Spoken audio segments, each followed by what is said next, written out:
Pero purihin po ang Diyos sa araw na ito at tayo po ay natipon muli sa presensya ng Panginoon. Amen? Ako po ay hindi pastor. Kung kayo po ay nagtataka, hindi po ako pastor. Pero kung saan man po ako tinawag ng ating Panginoon na magsalita, ako po ay tatayo.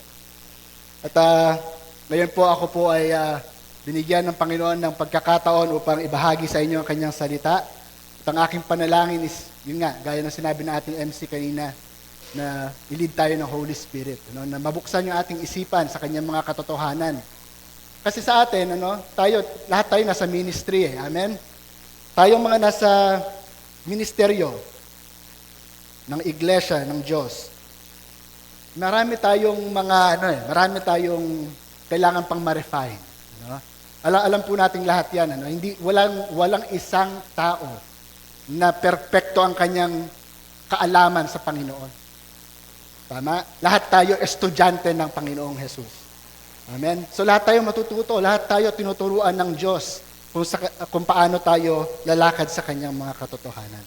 At ngayong umaga at hapon, ang aking dalangin sa Lord is gamitin niya ako bilang kanyang mouthpiece ng kanyang truth.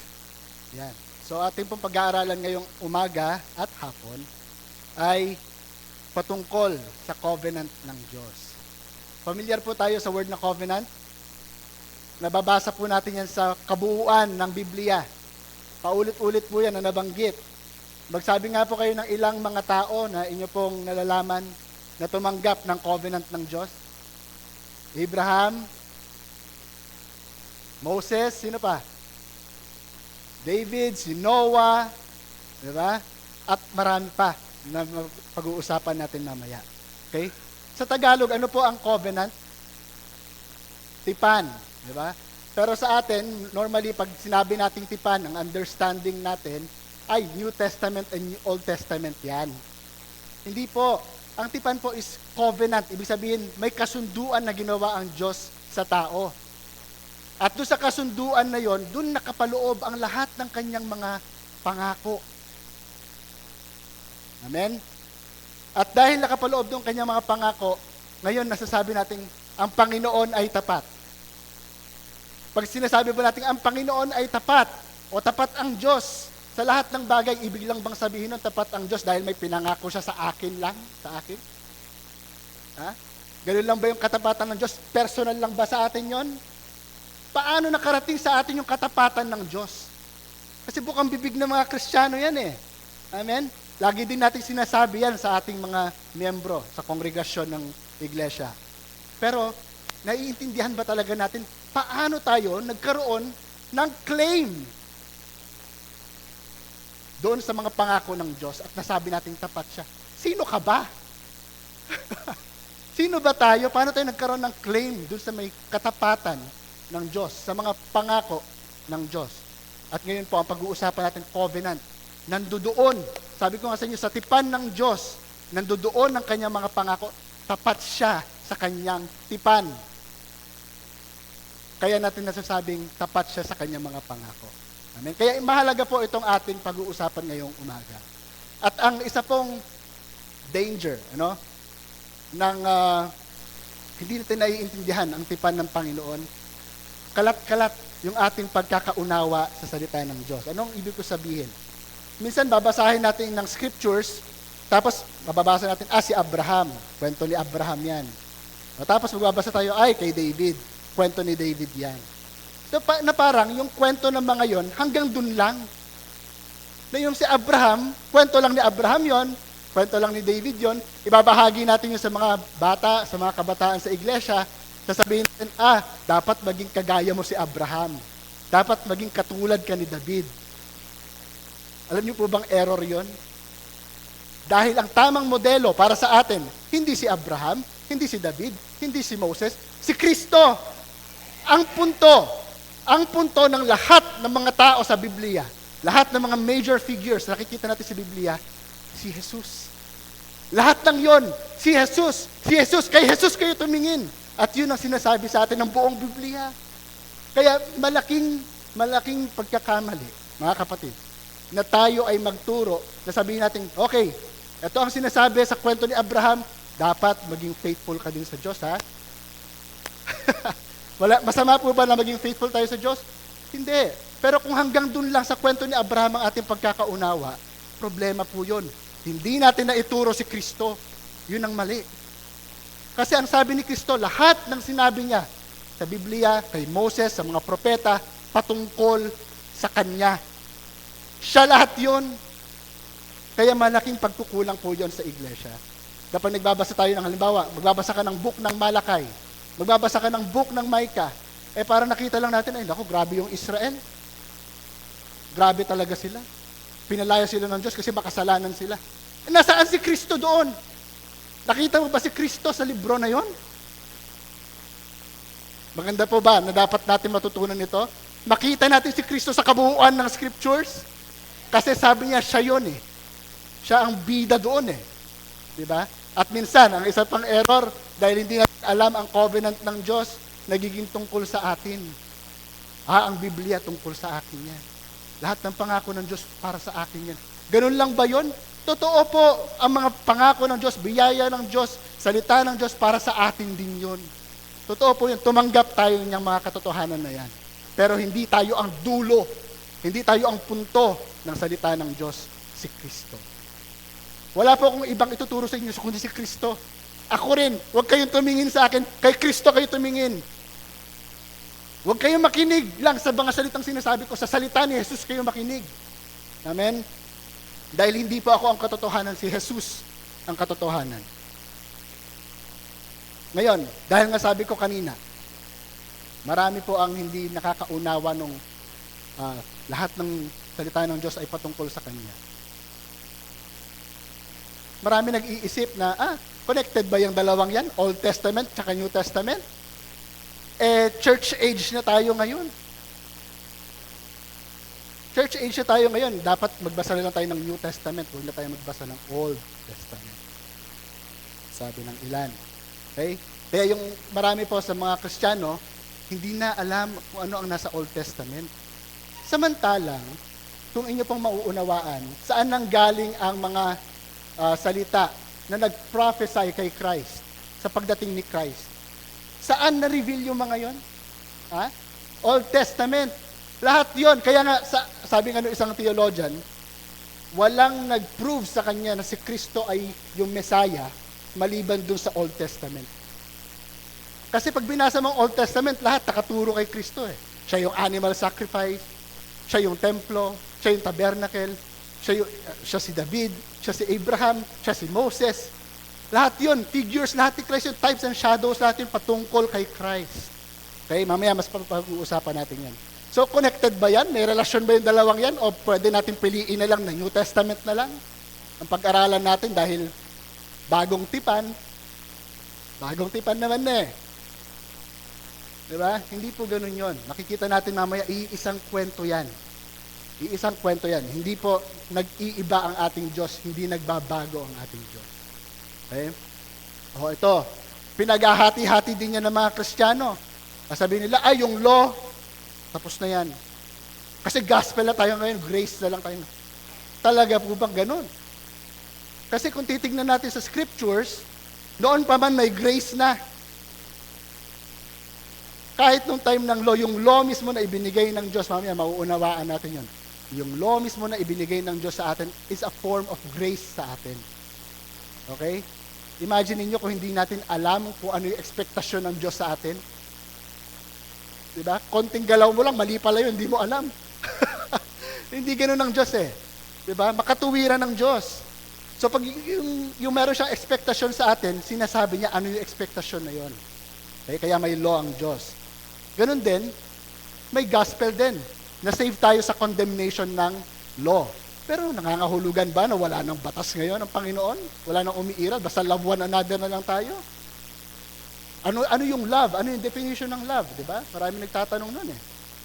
Pero malinaw po yon na ang love is defined according sa law ng Panginoon. So may connection po yung mga yan. No? Ito, si Adan, at si Jesucristo. Meron bang relasyon si Adan at si Jesucristo? Meron, sasabihin ng ilan. Pero paano po yon? Diba? Kasi nabasa natin sa scripture, siya yung ikalawang Adan, siya yung huling Adan. Pero paano siya naging huling Adan? Isa po sa mga tanong ko noon kay Pastor, anong karapatan ni Jesus para maging pangalawang Adan? Paano siya naging pangalawang Adan? Diba? Kung iisipin po ninyo yun, kung hindi ninyo talaga naunawaan yung covenant at kalooban ng Diyos, basta manghuhula ka, basta, sabi sa scriptures, pangalawang Adan siya. Mauuwi tayo sa basta. Pero lahat po yan, pinaliwanag na ng Panginoon sa atin. Okay? Ito, new covenant, tsaka yung being born again.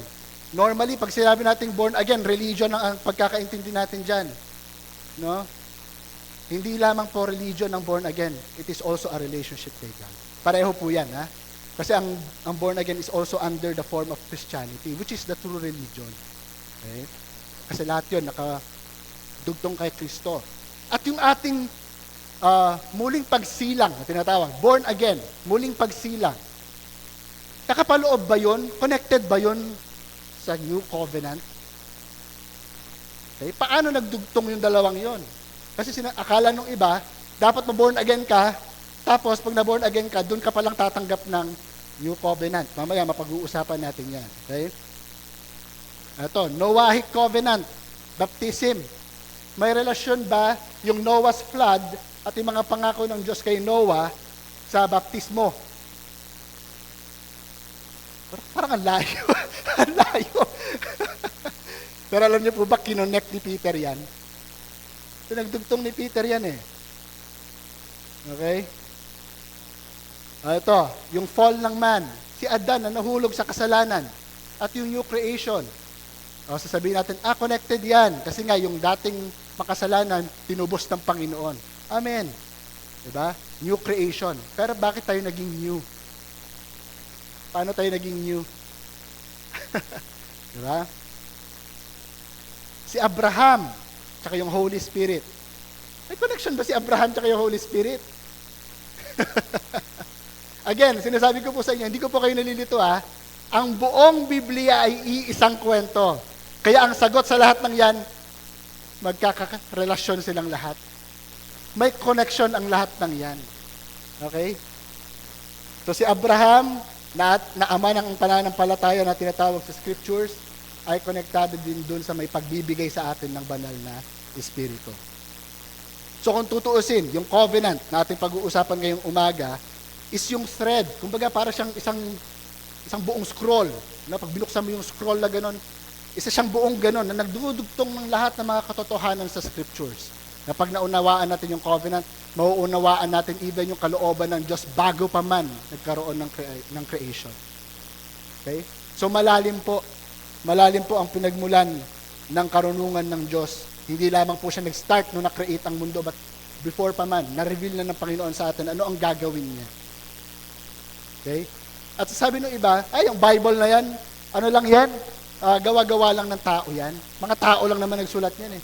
Totoo naman, may mga taong ginamit ang Panginoon na mag-author ng Bible. Tama? Pero nag-author ng Bible, pero sino talaga ang nag-guide? Sino talaga ang author ng scriptures? It's the Holy Spirit. Okay? Ang Holy Spirit ang sumakanila para isulat yung scriptures na yan. Isipin ninyo, iisang kwento, pero 66 books na magkakaibang genre.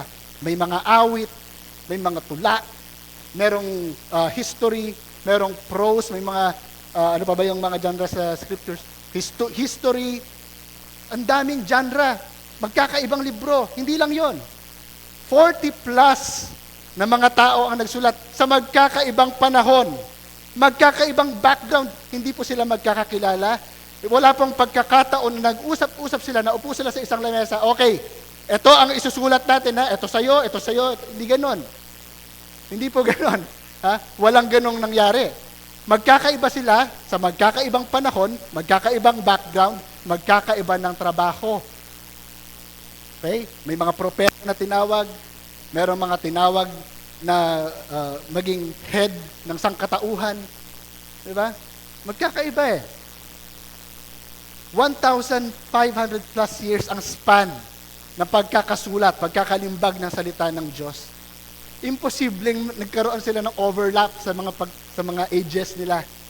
Okay? Na sabi ko nga sa inyo, imposible maupo sila sa isang lamesa. Over the span of 1,500 plus years. Sa span din ng 10 civilization, may mga Sumerian, Persian, Egyptian, may Roman Empire. Di ba? Magkakaiba yan. So hindi sila isang time lang. 3 continents involved. Africa, Asia, Europe. Tapos, 3 languages din. Ano yung 3 original languages sa scriptures? Hebrew, Aramaic, tsaka Greek. Okay? So hindi po ito parang gawa-gawa lang ng tao like kiniklaim nung iba. Okay? Napaka-misteryoso ng Bible na ang only way for it to be written as one whole story is kung Diyos ang nagsulat ng Biblia. Dahil kung tao yan, hindi niya magagawa yan. Hindi niya mapagdudugtong-dugtong lahat yan eh. Pero ang Panginoon na pagdugtong-dugtong niya eh. Dahil ang Holy Spirit is from everlasting to everlasting. Diba? Ang salita ng Diyos is from everlasting to everlasting. Just like Jesus is the same yesterday, today, and tomorrow. Hindi nagbago ang Panginoon. Ang kalooban niya na-reveal. Bago pa man ang creation, hanggang ngayon sa atin patuloy niyang nare-reveal ang kanyang kalooban hanggang sa mag-glorify tayo at ma-reach natin yung glory ng Panginoon. Okay? So it's one unified story of what? Of you, of me, of redemption. Nino, sino ang nag-redeem? Si Christ. So merong redemption plan na nakapaloob, nakakapit kay Kristo. Si Kristo ang bida ng Bible at tayo yung niligtas ni Jesus doon sa may istorya. Oh, minsan ang Kristiyano sabi niya, ay ako yan. Ako yung bida dyan. Delikado po yun, ha? Delikado po yun. Yes, tumanggap tayo ng grace ng Panginoon, pero hindi tungkol sa atin ang grace ng Panginoon, tungkol yun sa kapurihan ng kanyang pangalan. Hindi tayo ang dapat na napupuri sa salita ng Diyos, ang Panginoon.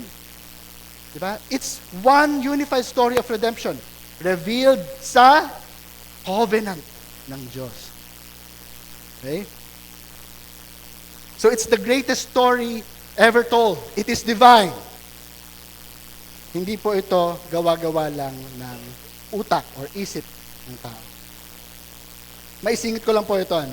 Sa 2 Corinthians 1 verse 20, it says, "For all the promises of God find their yes in Him." Kay Kristo daw, nahahanap natin ang matamis na oo ng Diyos.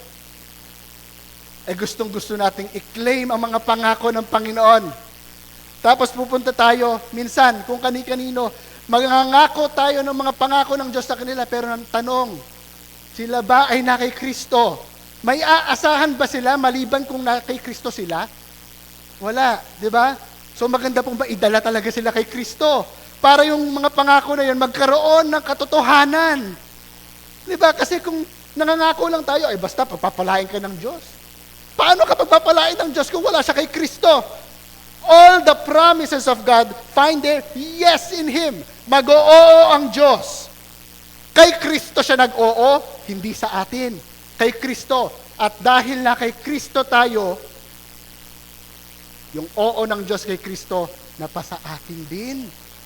Ang tanong, ganun ba tayo magturo? Malaki po ang dapat, again, sabi ko nga sa inyo kanina, dapat ma-refine tayo. Diba? Dapat ma-refine tayo. Grace ng Panginoon sa atin ngayon, na naiintindihan natin, na nakikita natin, may dapat palang maayos sa way na aking pinapresent ang mga pangako ng Diyos. Hindi lang basta tapat ang Diyos, hindi lang basta may pangako ang Diyos, kundi na kay Kristo ang mga pangako ng Diyos. At ang sagot ng Diyos na matamis na oo na kay Kristo. Kaya nga ang pagdiriwang ng puso ng isang Kristiyano ay hindi dahil sa siya ay nangaligtas, kundi dahil si Kristo ang lumigtas sa kanya. Amen. That is why it is through Him. He is the way, the truth, and the life. No one comes to the Father except through Him. Alam niyo bang ang Diyos Ama ang ating inheritance kay Kristo? Napalayas tayo sa presensya ng Diyos. At kay Kristo nakapanumbalik tayo sa presensya ng Diyos. Sa pamamagitan ni Kristo, siya ang naging daan sa Ama. It's through Him that we utter our amen to God. Sumasagot din tayo ng yes, Lord, dahil tinatanggap natin yung mga bagay na natanggap natin kay Jesus for His glory. That's why si Jesus is the Amen of God. We only speak amen because we have received an amen muna kay God. He first loved us before we loved Him. Amen? Nagre-rejoice po ba ang mga puso natin? Malaman yung mga ganong katotohanan? Ang sarap maintindihan no? Pag naintindihan mo na yung pangako ng Diyos, hindi lang pala ganun kasimple yon. May dinaanan palang proseso yon bago nakarating sa atin. Di ba? God's promises find their essence and fulfillment in Jesus Christ. For He is the Amen, the yes, the affirmation of God. We have a claim on God's promises because we are in Jesus Christ. Ang sabi ng Bible, we are members of His body. Members ng Kanyang body. Ibig sabihin, na kay Kristo tayo. Figuratively, ganun pinapakita ng Panginoon yan. Kabilang ka kay Kristo. Inseparable from Him. Hindi ka mahihiwalay sa Kanya. Pag sa Kanya ka, binigay ka ng Ama sa Kanya, hindi ka mahihiwalay sa Kanya. Okay? Kaya nga meron tayong claim. Doon lang gagaling yung claim natin. Diba? Doon lang gagaling yung mga claim natin. Hindi lang tayo basta, meron kasi tinatawag na wishful thinking or blind faith. Diba? Na parang, ay sana ganito. Hindi ganon. Ang Kristiyano, hindi lang tayo nag-hope ng sana. Nag-hope tayo sa living na hope.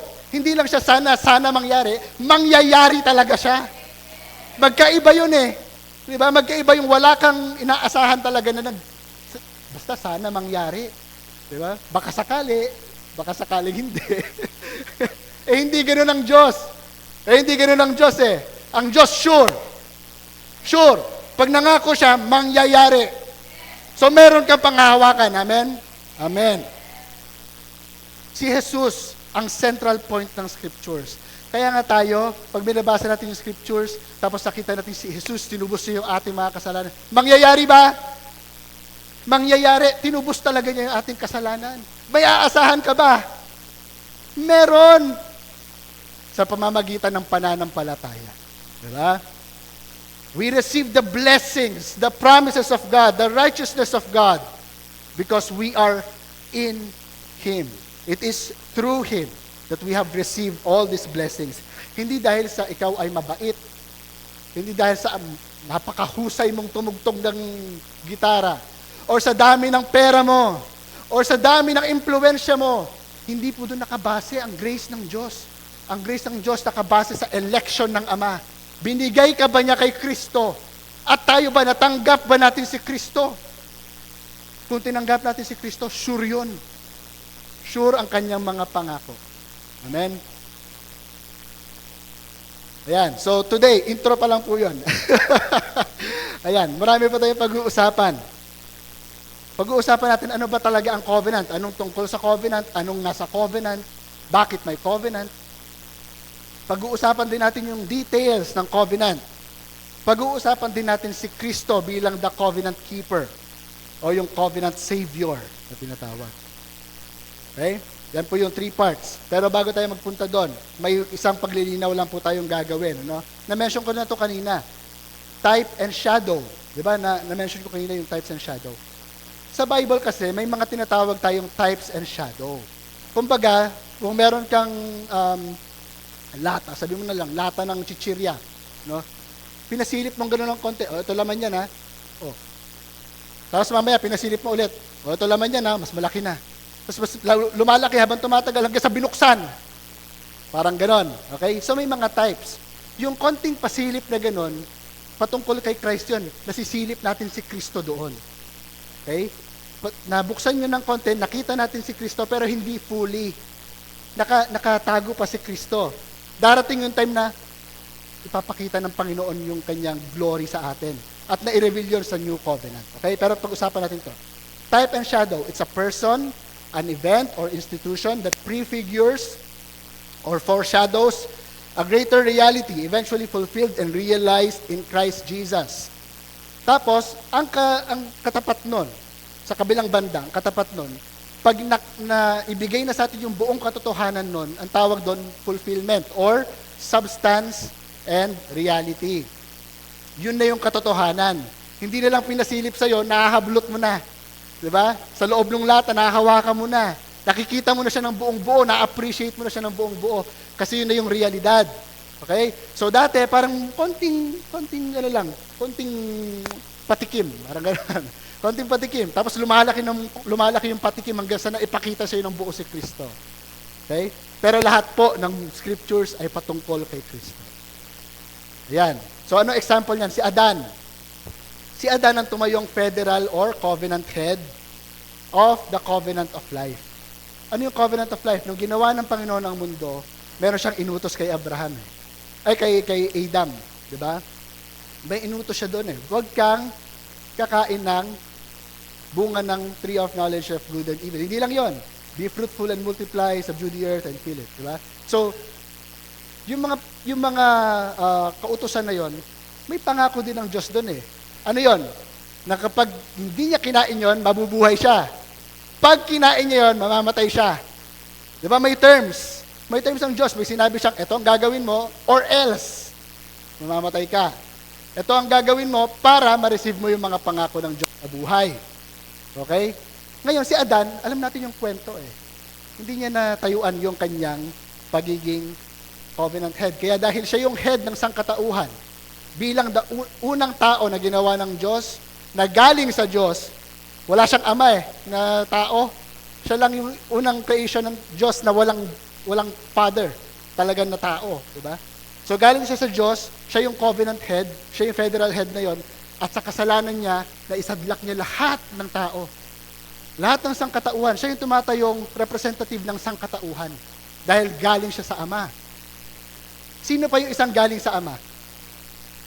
Meron pa ba ibang taong galing sa Ama? Si Jesus. Diba? Galing siya sa Ama. Wala rin siyang tatay na tao. Diba? Parehong-pareho. Nakikita niyo yung parallel? Kita niyo yung parallel? Ito, covenant head siya ng covenant of life, ng creation. Ito, covenant head siya ng new covenant na tinatawag, na naratify sa blood ni Jesus. Pero pareho silang covenant head, pareho silang galing sa Ama. Ang difference lang, ito nag-fail, ito nag-succeed. Yung isa bumagsak sa kasalanan, yung isa napagtagumpayan niya ang laman. 'Di ba? Kaya walang kapit ang kamatayan sa kanya eh. Wala mai-accuse ang kasalanan sa kanya eh. 'Di ba? Sabi nga sa Acts hindi siya guilty. Kaya siya ni-resurrect ng Father. Yes, natanggap niya lahat ng kasalanan natin, naidala sa kanya lahat ng mga kasalanan natin, pero hindi siya guilty sa mga kasalanan natin, kaya siya nag-raise again sa resurrected life. Diba? Ayan. So si Adan, example siya ng type, substance nun, ang reality talaga nun, ang tinuturo nun, si Christ. Nag-fail yung covenant head ninyo. Saan kayo makakahanap ngayon ng buhay? Paano natin matatanggap ang buhay? Kay Jesucristo. Okay? Ayan, another example, Passover lamb. Actually, punong-puno po ang Bible lang ganyan. Passover lamb. Doon sa may time ng plague sa Egypt. Diba? Dadating yung angel of death. Papatayin lahat ng mga firstborn sa mga tahanan na wala yung blood ng lamb. Pero sino, nireveal na sa atin to Sino yung Lamb of God that was slain? Si Jesus yun. Diba? So, yung wrath ng Diyos, nilagpasan tayo. Yung judgment ng Diyos, nilagpasan tayo. Kung paano nilagpasan yung mga Israelita noong time. Ganon din. Tayo, hindi na natin natanggap yung wrath ng Diyos. Hindi na natin natanggap yung judgment ng Diyos. Nag-pass tayo from death to life. Kaya yung Passover lamb na yun, ang tinuturo nun, si Kristo. Diba? Ano pa? Tabernacle or temple. Sa tabernacle, doon nagdedwell yung presensya ng Diyos. Diba? Nandoon ang Diyos. Kung nasaan ang tabernacle, nandoon ang Diyos. Diba? Pero, in reality, ang tinuturo ng tabernacle, ang tinuturo ng temple, is si Jesucristo.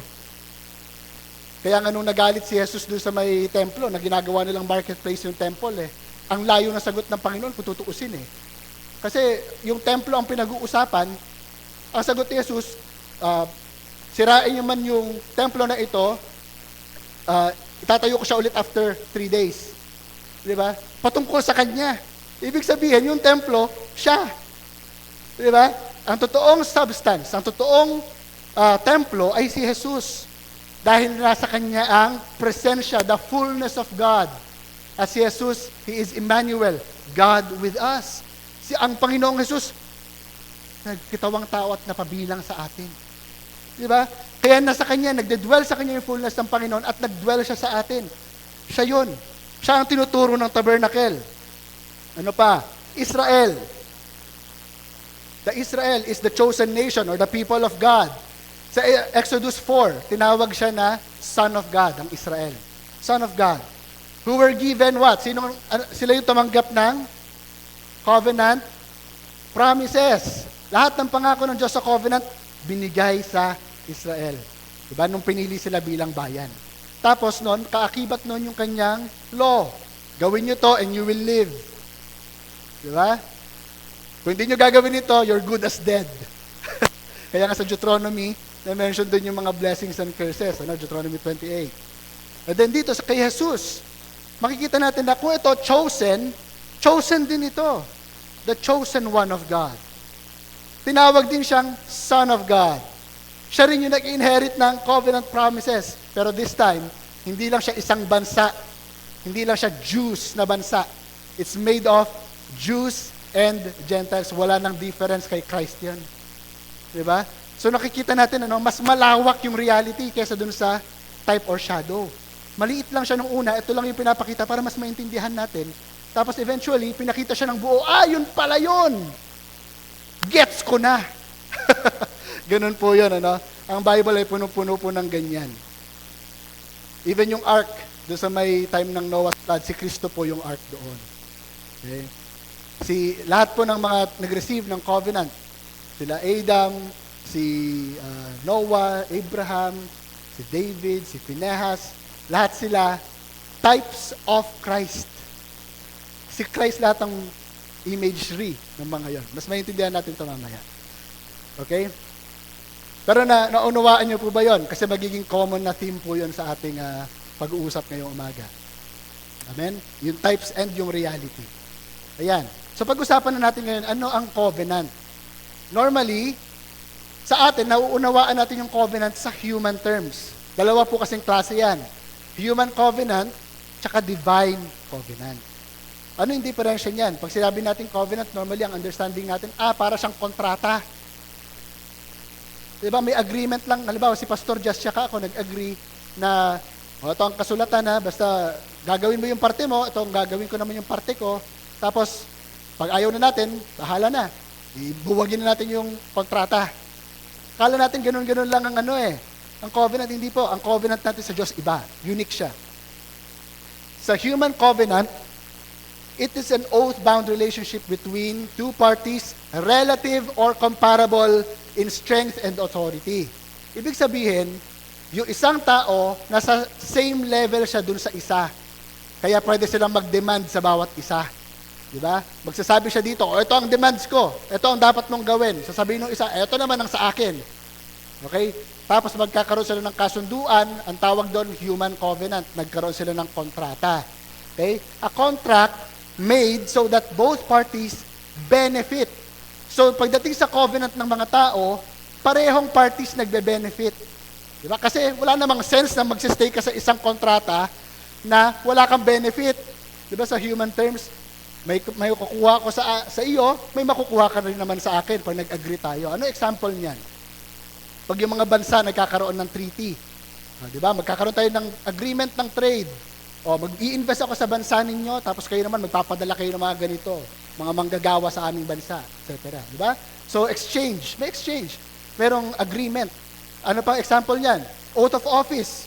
Pag yung mga taong nanunumpa sa Biblia sa gobyerno, di ba? Manunumpa sila, okay, ito po ang gagawin ko, paglilingkuran ko kayo. Ano ang kapalit nun? Yung serbisyo niya sa bansa. Di ba? So, merong exchange din. Nasa same level po tayo. Isa pa example niyan, which is unique, marriage. Yung tatay at yung babae at saka yung lalaki, mag-iisang dibdib sila, nag-a-agree sila. Di ba? Doon sa ano yung magiging kasunduan nila sa pamilya. Ikaw, ito magiging mga trabaho mo sa bahay, Ako naman, itong trabaho ko. Ako bahala sa mga ganito. May kasunduan sila eh. Di ba? Meron silang marriage contract. However, it is unique in a sense that it is divinely instituted. Hindi tao ang gumawa ng marriage. Diyos. Ang unang naglimbag ng marriage, Diyos. Okay? Kaya tayo, sumusunod lamang tayo dun sa may pattern ng Diyos na may marriage. At even yung marriage po is a type and shadow of Christ and the church. Alam niyo po ba yun? So, nakikita niyo po ba maraming ganun sa Bible, mga parallels na ganun. Yan, so ganun po ang human covenant. Okay? Isa pa example niya sa mga brotherhood, sa may katipunan, for example. Diba? Nagkaroon sila ng sandugo. Nagsandugo sila. Blood compact. Diba? So yung mga ganon, ang tawag po doon is human covenant. Sa divine covenant, ibang-iba. Kung yung human covenant nasa same level, sa divine covenant ay talagang malayo. Malayo. Ang Diyos, Diyos siya, tayo, tao.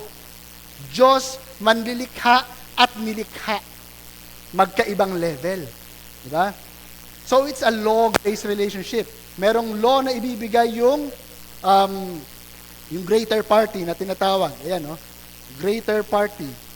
Ibibigay niya yung kanyang law sa lesser party. Ang kapalit nun, lahat ng benefits papunta dun sa lesser. Kasi ito, greater ito na party, wala siyang benefit actually from us. Ano ba ibibigay mo sa Diyos? Yung papuri mo ba makakadagdag sa glory niya? Ano, yung words mo ba madadagdagan yung kanyang karunungan? Ano ibibigay? May pera mo? Ano ibibigay? May lupa mo? Ano ibibigay natin sa Diyos? Hindi na i-increase yung kanyang pagka-Diyos ng kahit anong ibigay natin sa Kanya.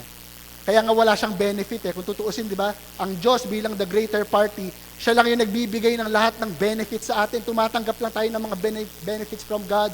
Ang Diyos, wala tayong naibibigay sa Kanya. Pero sumusunod tayo sa Kanya dahil yun ang kalooban niya. Bilang Diyos at manlilikha. Karapatan niya yun. Manlilikha siya eh. Di ba? So nakikita niyo po yun, unequal. Hindi gaya sa human covenant, pantay tayo. Di ba? Sa Diyos, tsaka sa tao, ganyan.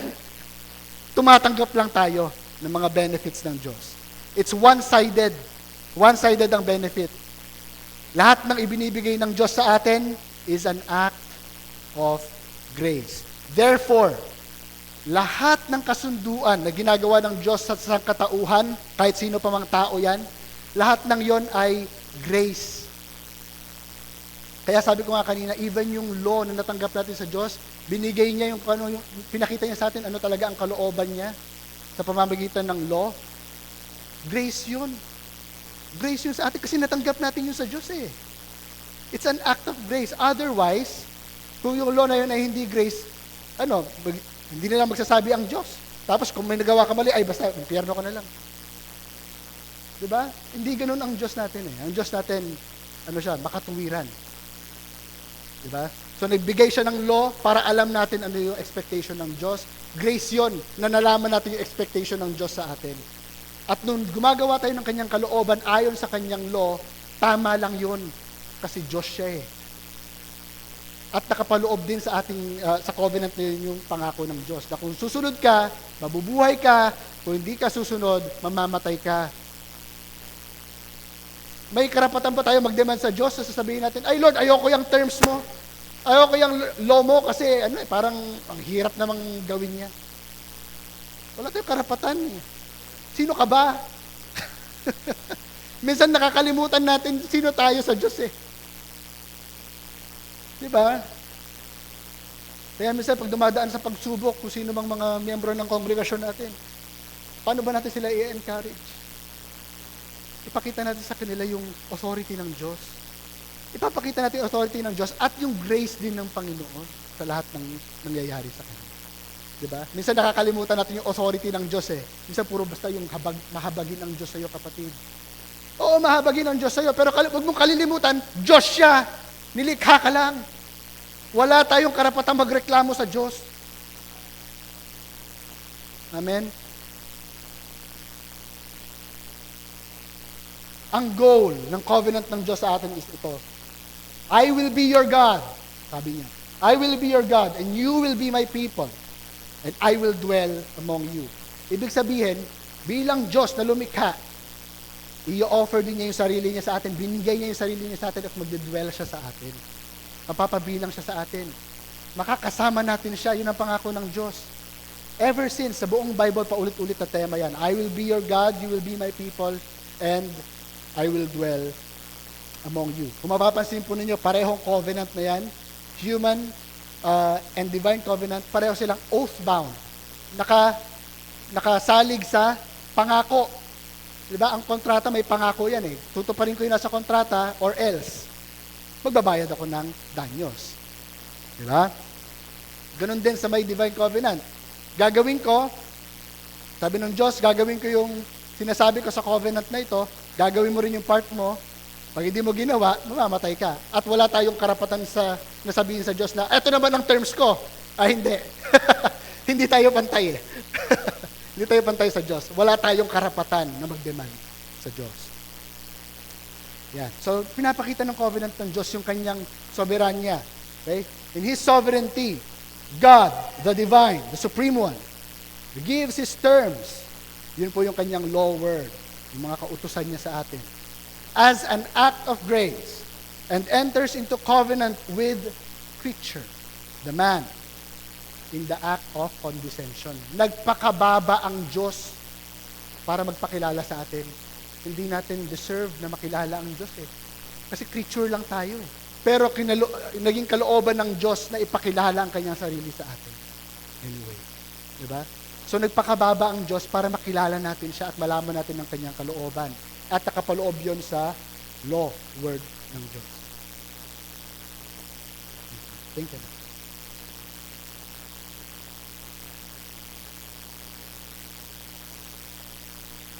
So yung terms of the covenant, o yung law of God, are set, not by negotiation. Wala tayong meeting na ginawa with God. O, ito terms ko, ito terms mo, agree tayo. Shake hands, kontrata, pirma. Hindi ganon. Okay? Ang Diyos lang ang nag-demand. Tayo, sumusunod lamang tayo. At nagbibigay ang Diyos ng grace kapalit nun. Sinet niya yun exclusively by His word. And rejecting that grace, ito, hindi naman ito mahirap intindihin, ano? Ang ino-offer ng Diyos sa atin ay grace. Kung ayaw natin yung grace ng Diyos, yung opposite nun ang tatanggapin natin. Ganun lang po kasimple yun. Diba? Nag-o-offer ang Diyos ng, halimbawa, sa New Covenant, nag-o-offer ang Diyos ng kaligtasan. Kung ayaw mo ang kaligtasan, talagang napapahama ka sa impyerno. Ganun talaga. Diba? Ayaw mo eh. Diba? Hindi mo siya tinanggap, ito yung opposite nun ang makukuha mo. Ayaw mo yung kabutihang loob ng Diyos, yung goodwill niya. Ayaw mo yung blessing niya. Ayaw mo yung life niya. Well, you will earn the opposite of that. Ang ma-earn natin, evil. Ang ma-earn natin, curse. Ang ma-earn natin ay death and suffering and more. So yung judgment ng Panginoon, kaya siya tinawag nila judgment, it's because it's part of justice. Tama lang po yun. Just yun. Naaayon yun sa hustisya. Hindi tayo ginudge ng Diyos dahil unfair siya o dahil unjust siya. God is not an unjust God. Diba? Tama lang yung kanyang judgment na merong sanction kapag hindi mo pinili o hindi mo ginusto yung kanyang kalooban. Ma-earn mo talaga yung death. Ma-earn mo talaga yung curse. Ma-earn mo talaga yung evil. Ayaw mo yung goodness ng Panginoon, yung kabaliktaran. Okay? That is the published sanction. Kaya nga nakapagtataka, kahit pag ganun yung estado ng tao, na creature lang siya, bakit kaya? Anong nasa tao, bakit siya minahal ng Diyos ng ganun? Na nagpakilala ang Diyos sa kanya, binigyan siya ng grace? Sabi ng ilan, pilosopo nga iba eh. Bakit hindi nilang kasi ginawa ng Diyos yung tao, tapos pinabayaan na lang siya? Kung pinabayaan siya ng Diyos, patay na siya ngayon. Wala nang tao yun. Di ba? Pero ang Diyos lang ang nag-hold sa atin kung bakit nag-exist pa tayo ngayon. Diyos lamang. Diba? Kaya nga sabi sa Psalm 8, verse 4, "What is man that you are so mindful of him?" Ano bang tao? And the Son of Man that you care for him. Covenant with God is inescapable. Hindi natin siya pwedeng takbuhan. Diba? Yung demands ng Diyos sa atin, saan tayo magtatago para matakasan yon? Sa ikalaliman ng dagat? Sa kailaliman ng lupa? Sa langit? Saan tayo magtatago? Sa kuweba? Matatakbuhan mo ba ang Diyos? Hindi. Hindi. Inescapable ang covenant with God. At si God, He deals with man and the created world through it. Ibig sabihin, nagbibigay siya ng grace according sa terms niya. At kung hindi mo sinunod yung kanyang terms, hindi mo matatanggap yung mga pangako niya, yung mga promises niya, na nakakapit, na nakapaloob sa covenant niya. Kaya nga sa Deuteronomy 28, diba, may blessings and curses. I encourage you to read that. Hindi para takutin kayo, no? Kundi para maintindihan ninyo kung ano yung covenant ng Diyos. Na sa Diyos, pag nakikita ninyo doon, pag tumalima kayo sa aking kalooban, mabubuhay kayo. Pagpapalain ko kayo, magiging masagana ang inyong mga fields. Magiging marami ang inyong mga hayop, kung ano-ano pang mga sinabi ng Panginoon doon. Diba? At kung hindi ninyo gagawin yon, yung curse ang i-earn ninyo, sabi sa Deuteronomy 28. Ano yung curse na yun? Magkakandamatay, magkakasakit kayo. Kaya nga, you're as good as dead. Pagka ganun. Ayaw mo ng buhay sa Panginoon, you're dead. God is faithful to His covenant. At dahil siya ay Diyos, tayo ay nilikha lamang ng Diyos. Siya, sabi ng Bible, hindi siya nagkakasala eh. Diba? Walang pagkakasala sa Kanya. Ang Panginoon, faithful siya. Saan? Sa Kanyang mga salita. Faithful siya sa Kanyang covenant. Kaya nga sinasabi ko sa inyo kanina nung umpisa, kapag sinabi natin tapat ang Diyos, maganda ang mga pangako ng Diyos, paano natin nasabi yon? Kasi tapat siya sa kanyang mga salita, sa covenant niya. Kung saan nakakapit yung mga pangako niya. Okay? Paano kung yung tao hindi siya maging tapat sa covenant? Ang Diyos ba magiging tapat pa rin? Nakita natin yan eh. Nakita natin yan, naging tapat ang Diyos. Dahil hindi nakasalig sa gawa ng tao. Hindi sa effort ng tao, hindi sa galing ng tao, hindi dahil ginusto natin. Kundi dahil ginusto ng Diyos in the first place. Na maging tapat, kahit pa hindi tayo tapat. Si God ang nag-define ng true life by His covenant. Sabi sa Psalm 34, ang true life daw, ang good life, is being complete, lacking in nothing. Kinote din to ni Paul, I think. Diba? Being complete, lacking in nothing. Pagtas yung mga Kristiyano, binasa yan. Tungkol yan sa mga material blessings. Ay, hindi po. Hindi po ganun yon. Ano ibig sabihin ng being complete? Paano ba tayo nagiging complete sa buhay? Paano ba maging kompleto sa buhay? Magiging kompleto lamang tayo pag nasa Panginoon tayo. Pag tinanggap mo ang Diyos, nasa iyo ang buhay, kompleto na sa iyo. Bakit? Dahil nasa Panginoon ang lahat eh. Di ba? Kaya ganun po kahalaga na maintindihan natin yung buong scriptures na patungkol yun sa Panginoon.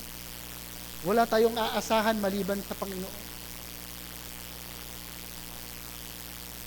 Siya lamang ang ating completion. Nagiging perfect tayo dahil sa Panginoon.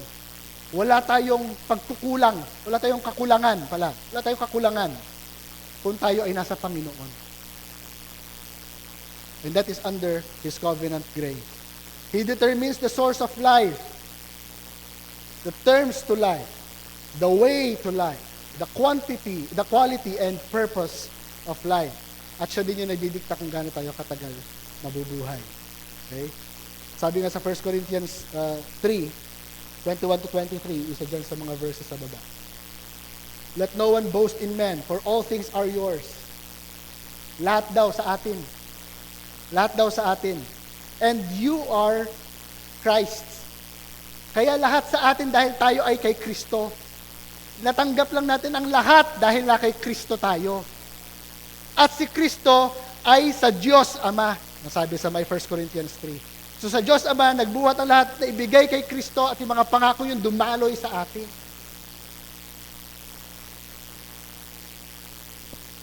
At yun ang buhay kung tayo ay na kay Kristo. Kaya pag-usapan natin yung mga covenants na ipinakita ng Diyos sa Scripture. So ito po ay timeline ng history. So from eternity past to eternity future.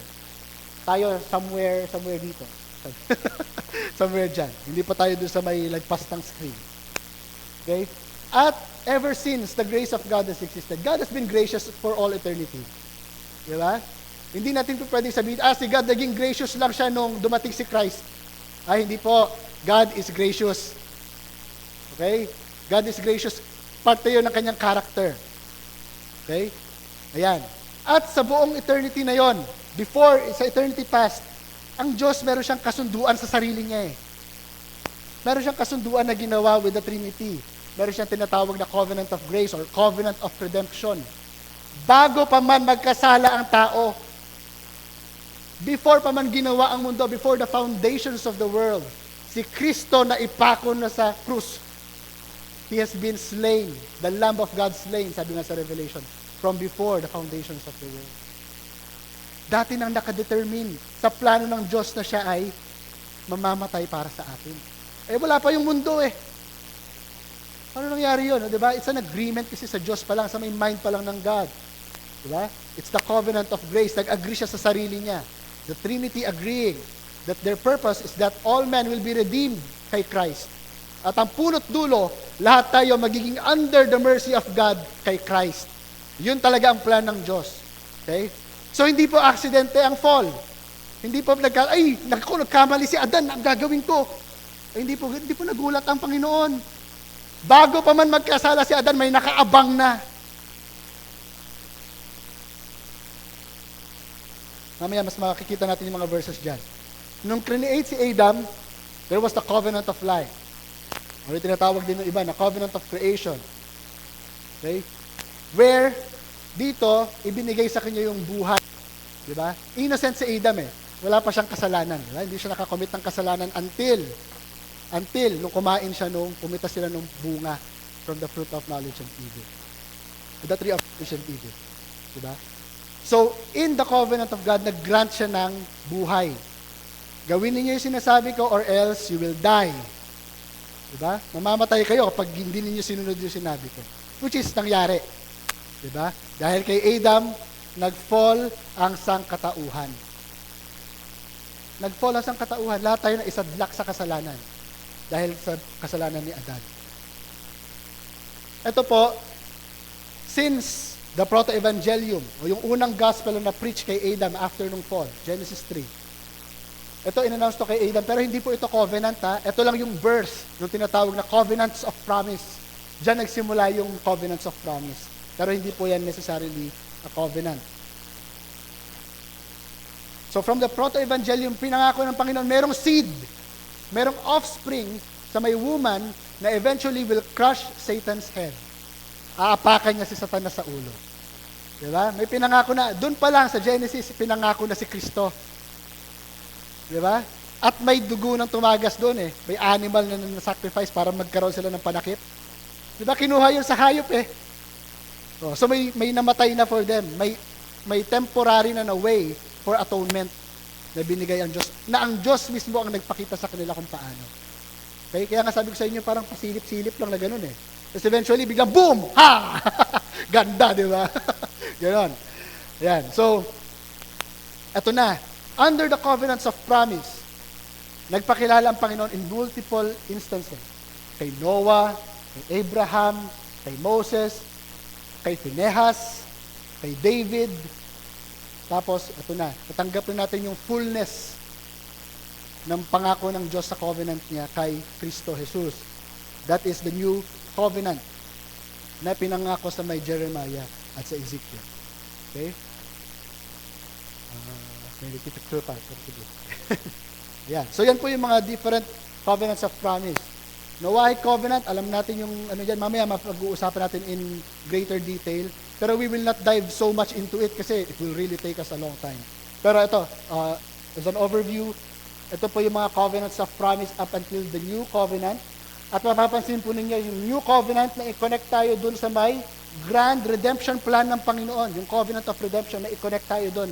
At yun yung magdadala sa atin sa eternity. It's the grace of God na sumalo sa atin sa ating pagkakahulog, pagkakasadlak sa kasalanan. Okay? Ngayon, pagdating sa covenant, merong ilang aspeto na dapat nating makilala. No? Paano siya naging covenant? Anong nakapaloob sa covenant? Sa covenant, meron tayong tinatawag na representation, sign, responsibility, tsaka continuity. Pag sinabing representation, meron tumatayong covenant head. Okay? May tumatayong head dun sa may covenant na yon. At yung head na yon, naayon sa kanyang obedience, yung pag-spread ng promises sa mga under the covenant. Okay? And then we have the sign. It's the visible seal that carries the promise. Alam natin yung mga signs ng covenant, di ba? Sa Old Testament, kina Abraham, circumcision. Di ba? Sa New Covenant kay Christ, we have baptism and Lord's Supper. Di ba? So yung mga ganon. Signs po yun. Visible seal. Na pag nagpapartake ka nun, sinasabi mo sa Panginoon na ako po ay naniniwala sa inyong covenant. Ako po ay kabilang sa inyong covenant. So kapag sinabi mong ako ay kabilang sa iyong covenant, kabilang ka din dun sa mga pangako niya, at kabilang din dun yung mga judgments niya. Di ba? Kasi dalawang side po yun eh. Di ba? Kung ayaw mo yung mga pinangako niya mabuting bagay, ay yung opposite, yung judgment ng Panginoon. Okay, responsibility, laws and sanction, nagbigay ang Diyos ng law. Do this or else. Nandun yung blessings and curses. Continuity, ang Diyos hindi siya nagbabago. So yung covenant niya kay Adam, patuloy yun na na-reveal. Na-reveal hanggang sa nakuha natin yung buo kay Jesus. Yung covenant niya kay Abraham, patuloy yun na na-reveal. Covenant niya kay Noah, lahat yun, patuloy yun hanggang sa na-reveal at nakuha natin yung kabuuan, which is yung new covenant kay Kristo ngayon. Okay, ano yung examples niyan? Ito, tingnan natin yung covenant of life. Kay Adam, si Adam, he represented the whole of mankind in the garden. His sin earned death to all of humanity. Dahil siya yung covenant head ng creation. Diba? Ng creation. So lahat ng nilikha under sa kanya, including yung mundo. Yes, including yung mundo. Kaya ngayon lupa tumigas eh. Nagkaroon siya, tumubo sa kanya yung mga thorns. Diba? Sa mga halaman. Naging mahirap ang trabaho. Diba? Pati yung mundo na curse nung nakasala si Adam. Kasi lahat ng creation under kay Adam sa kanyang covenant headship. Ganon din kay Kristo, mare-restore ang lahat ng bagay. All things will be made new kay Kristo dahil siya yung covenant head ng new covenant. Namatay.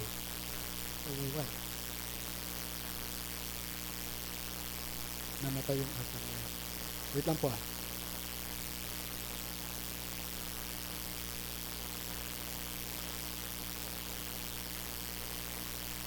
So as a sign naman, kung titignan natin dun sa event ni Adam, sa covenant of life, ano yung sign sa covenant of life? Can anybody guess? Visible siya, na pag nag-partake ka nun, may buhay. Kasi buhay sa covenant of life. Ano yon? Sa Garden of Eden. Ano pa? Tree of life. Di ba? At yun ngayon dapat na dinesire. Yun yung dapat na dinesire ni Adam at ni Eva. Yun dapat yung nakita nilang good for food. Kasi nandoon yung buhay eh. Diba? Nakapaloob, parang visible siya na pag kinain ko yun, tinatanggap ko yung mga pangako ng Diyos na buhay. Kaya lang, si Adan at si Eva, hindi yun ang pinili. Diba? Ang pinili yung katabi.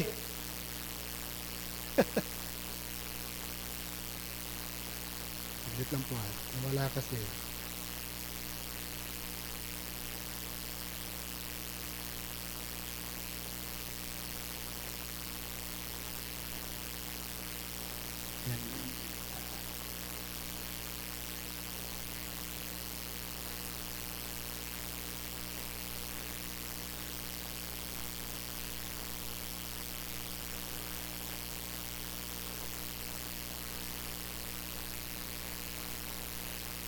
Yan, ang pinili nila yung katabi eh.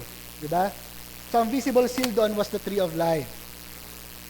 Ano yung responsibility? Ano yung law na pinag-uutos ng Panginoon sa kanila? Be fruitful and multiply, subdue the earth and fill it.